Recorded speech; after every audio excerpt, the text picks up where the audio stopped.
Now in Cavuto. Old home, new home, seems like no one's buying any home. Forget about housing coughing up. Is real estate itself once again melting down? And are things so bad that even a former corporate boss with a past looks good? This guy could be Florida's next governor. But wait till you hear who he is and what he was and what it all says about furious voters right now. Then it's like Batman joining Superman, Spider-Man hooking up with Aquaman, the Fantastic Four with, I don't know, the Fantastics, the AFL-CIO and the Service Workers Union joining forces in a marketing blitz that would put Godzilla and Rodan to shame. Guess what they're up to? And you union members out there, guess who's paying for what they're up to? Then Prince meet pauper. When rich guys feel like the rest of us guys, bad news, guys, trickle down or trickle done. Then coming to a vending machine near you, calorie counts, read them and weep. But will you still read them and eat?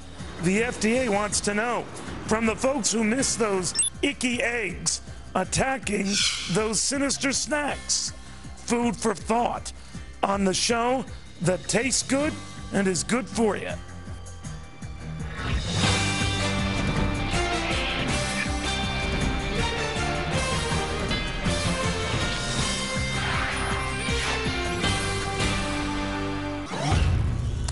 Something old, something new, all something black and blue. New home sales just as sucky as existing home sales. If anything, worse. Off more than 32% in July from a year ago and more than 12% from just the month before.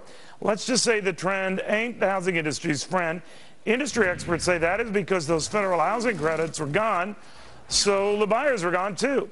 But if net-net we are still really down, time to put the government initiatives and housing credits and all that other housing help down. Real estate guru Dolly Lenz thinks so, and she was ahead of this when everyone else in the real estate business was saying, Dolly, stop saying that. She's back. She's the vice chairman of Prudential, Douglas Elliman, one of the most successful realtors in the country. So you think all of this was just nicotine with a short-lived effect? That's how it turned out so far. So far it was nicotine. So far it put a false bottom on the market. And just prolong the agony. Exactly. So we still have to, figure out what we're doing and where we're going.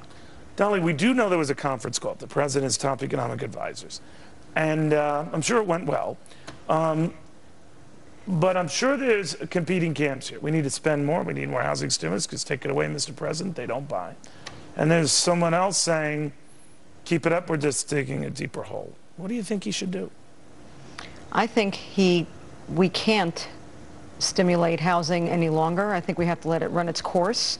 I think it's been running its course south for a long time. Yeah, but everybody's still waiting for another stimulus package. Exactly what you're saying. Everybody's waiting for it. So they're saying, you know what, I'm going to hold off. Let me wait 3 months. The market isn't going to get away from me. I don't need to rush into this purchase. Let me wait 3 months. I bet there's another stimulus package, or I bet there's another incentive of some sort. And they're waiting for that before they purchase. And I think that if you just let it run its course, it'll find its level, and it'll be fine. But we need to have the pain, we need to find the level in order to be fine. Any good signs to you? Anything out there? Well, in Manhattan specific, there are good signs. There are big purchasers buying apartments. They're saying, well, my employment is secure. I'm going to be fine. But Manhattan is weird. It is. It's not. Nebraska, it is an anomaly. It's not. Complete anomaly. But there are others in your fine industry who say it is a barometer. Mm-hmm. You don't buy that? No, I don't buy that because... Do you like anyone in your industry or what they... No. I like an awful lot of people in my industry. So you're not bullish remotely? No, I'm not remotely bullish. And all I see, for example, the pent-up demand was used up at the beginning of the summer. By the end of the summer, there were no phone calls, no buyers. I'm predicting that the third quarter will not be good because the pent-up demand, again, was still already used up and no incentives. Fourth quarter, we'll see, depending on what happens in the third. But so far, I don't predict the rest of the year will be terrific.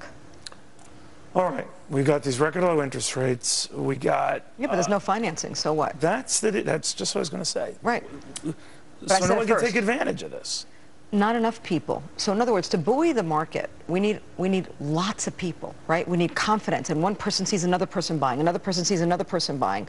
You know, what about these anecdotal reports? You know, people going to open houses, and you know, does it just stop after a while? people go to open houses, they have coffee, they eat cheese. I mean, there's a lot of reasons to go to an open house. It's almost a social event. It's not just necessarily because you're really serious about looking at housing. So, you know, we really can't look at open house attendance. A lot of people just want to look at the decorating, right? Exactly. Yeah. Yeah. So they're not serious. No, not necessarily. They may be, but not necessarily. I'd say it's half and half. So this goes on for how much longer? Well, my own gut reaction is it's another couple of years. Another couple of years? Yeah. Okay, after this we'll have the latest cyanide futures report.